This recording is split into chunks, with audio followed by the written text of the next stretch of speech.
Hi mga be, tara sa Malikong Rice Terraces located at Bontoc Mountain Province. Nakita nyo ba yung gandang yon mga be? So after nga namin umakyat sa Mount Kupapoy ay instead na dumaan kami sa mas madaling daan ay talagang pinili namin na maglakad mismo sa Rice Terraces.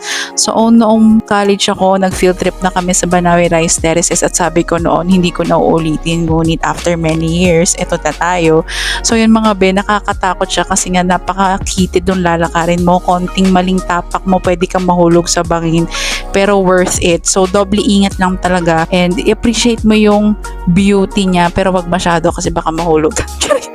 So yan mga best, sobrang ganda. I recommend na once in your lifetime pumunta kayo sa ganito. I-appreciate natin yung gawa ng ating mga ninuno, 'di ba? Habang umaakyat talaga ako dito, iniisip ko ang dami na lang time para gumawa ng ganito, no. So yeah, that's it for our Mount Fato, Mount Kupapoy